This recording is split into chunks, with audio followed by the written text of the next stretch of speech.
సంపన్నమైంది. వారు సశరీరంగా 354 సంవత్సరాల క్రితం ఈ యొక్క బృందం కుల మతాలకు అతీతంగా, భాష ప్రాంతాలకు అతీతంగా ప్రతి ఒక్కరూ పనియాడేటువంటి తెలుగు రాష్ట్రం యొక్క ఆశాజ్యోతి, యువ నాయకులు, రాష్ట్ర మంత్రివర్యులు, అలాగే సహృదయులు, ధర్మశ్రద్ధ కలవారు అయినటువంటి మన నారా లోకేష్ బాబు గారు ఈరోజు మా యొక్క ఆహ్వానం మేరకు ఇక్కడ విచ్చేశారు. వారి నేతృత్వంలో మన తెలుగు రాష్ట్రం ఇంతింతయి వటడింతయి అని చెప్పినట్టుగా 3 పువ్వులు 6 కాయలుగా ఈ రాజ్యం, ఈ రాష్ట్రం విశేషంగా అభివృద్ధి చెందుతుంది. చాలా విద్యావంతులు, సహృదయులు, అలాగే నిరాడంబరమైనటువంటి వ్యక్తిత్వం.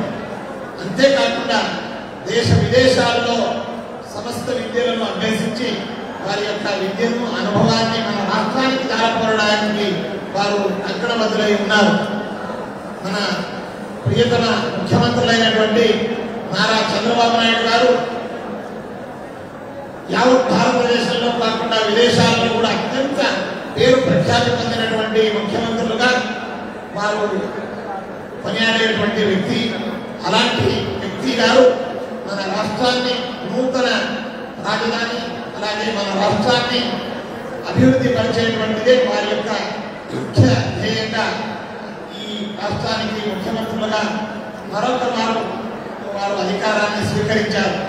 జనాల ఒక విశేషమైనటువంటి ఆదేశం, మన్నిక, అలాగే భగవంతుని దయ, వీటన్నిటి సహయోగంతో కేంద్ర పాలితమైనటువంటి కేంద్ర ప్రభుత్వమైనటువంటి బీజేపీ మిత్రపక్షంగా, అలాగే జనసేన మిత్రపక్షంగా కూటమి ఒక వ్యవస్థతో మన రాష్ట్రంలో కొత్త ప్రభుత్వం ఏర్పడ్డది. వారిని మనసారా ఈ సందర్భంలో మనము దీవిస్తున్నాం, అభినందిస్తున్నాం. వారికి భగవంతుడు అన్ని విధాల ఆయుర ఆరోగ్యాలను అనుగ్రహించి వారి ద్వారా ఇంకా మరెన్నెన్నో కార్యక్రమాలు మన రాష్ట్రానికి, మన దేశానికి జరగాలని ప్రార్థిస్తున్నాం. అంతేకాకుండా మా యువ నాయకులైనటువంటి విద్యా మంత్రి, అలాగే ఐటీ మంత్రిగా పేరు ప్రఖ్యాతి పొందినటువంటి మన రాష్ట్రాన్ని యువ శక్తితో, యువ బలంతో ముందుకు నడుపుతున్నటువంటి మా నారా లోకేష్ గారిని మనసారా అభినందిస్తున్నాం. వారు మా అందరి అభిప్రాయం, కోరిక, భగవంతుని ఆశీస్సులు, మన అశేష ఆంధ్ర రాష్ట్ర ప్రభుత్వ ప్రజల యొక్క ఒక అభిమానపూర్వకమైనటువంటి ప్రార్థన అంటే వారి తండ్రి గారి సంపూర్ణ ఆశీస్సులతో వారు ముఖ్యమంత్రిగా ఉండాలి. మన చంద్రబాబు నాయుడు గారు కేంద్ర విభాగానికి వారు అక్కడ సేవలు అందించాలని మన అందరి విశేషమైనటువంటి ప్రార్థన. వారి తండ్రి గారి అనుభవం, అలాగే ప్రజాసేవ, వారి ఆశీస్సులు వారికి ఎప్పుడు ఉండాలని మనసారా మేము కోరుకుంటున్నాం. ఈ కార్యక్రమానికి మా యొక్క ఆహ్వానాన్ని విశేషంగా ఆదరించి, గౌరవించి ఇక్కడ విచ్చేశారు. ఎంతో కార్యక్రమాలు ఉన్నాయి. ఈరోజు వారు మధ్యాహ్నం ఉండాలి. వాస్తవికంగా సాయంత్రం మన వేదిక కార్యక్రమానికి వారిని ఆహ్వానించాం. అయితే స్వామివారు పిలిచారు, నేను మంత్రాలయానికి వెళ్ళాలి. ఎలక్షన్కు ముందు కూడా వారు ఇక్కడ రావడం, వారి తల్లిగారు ఆదేశించి స్వామివారి దర్శనం, ఆశీస్సులు తీసుకోవడానికి పంపించడం, వారికి రావడం, ఇవన్నీ విషయాలు మాకు ఎంతో జ్ఞాపకంగా ఉంది. వారు మా రాష్ట్రాన్ని ముందు నడపాలి అని వారిని మనసారా అభినందిస్తూ మనం సూచిస్తున్నాం. అలాగే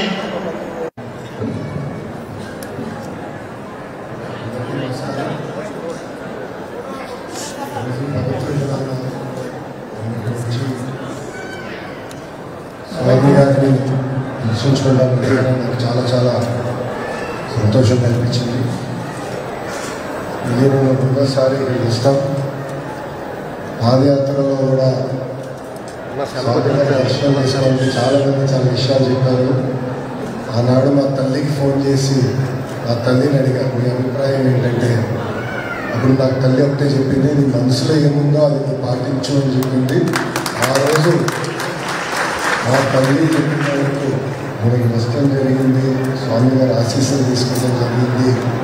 తగ్గినట్టు ఇంతంత చరిత్రగా మారిపోయింది. ఈరోజు రాష్ట్రంలో నూతన ప్రభుత్వం ఏర్పడిన తర్వాత ప్రజలు చల్లగా ఉండాలి, హాయిగా ఉండాలి, సంతోషంగా బతకాలి. కులాలు, మతాలు, ప్రాంతాలు అతీతంగా తెలుగు ప్రజలు అన్ని రంగాల్లో అగ్రస్థానంలో ఉండాలి లక్ష్యంతో మేము పనిచేస్తున్నాం. ప్రజల ఆశీస్సులు మాకు ఉండాలి, దీవెనలు మాకు ఉండాలి. అహర్నిశలు మీకోసం శ్రమిస్తున్నాం. రాబోయే రోజుల్లో కూడా ప్రజలు చల్లగా ఉండాలని, వర్షాలు బాగా పడాలి, ప్రత్యేకంగా మన ప్రాంతానికి వలసలు లేకుండా చేయాలనేది ఒక లక్ష్యం. స్వామి గారికి కూడా పోయినసారి పాదయాత్రకు వచ్చినప్పుడు కూడా అందరం మాట్లాడుకున్నాం.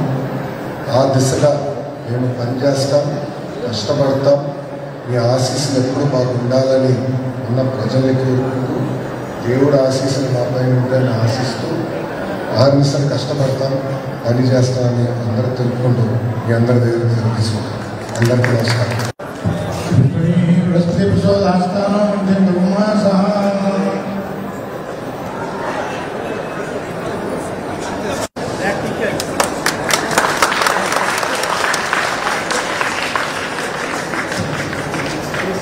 Immensely pleased to present this certificate in the Venerable Assembly of Celebrities and Devotees Sri Rayaru to honor Sri Nara Lokesh Garu, Honorable Minister of Information Technology, Electronics, Communication and Human Resources, Government of Andhra Pradesh.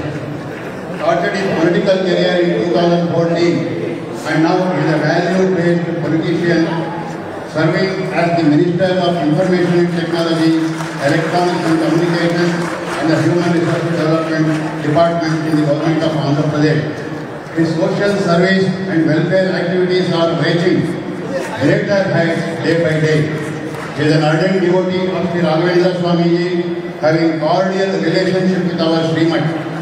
In recognition of his meritorious service and in appreciation of profundity of his devotion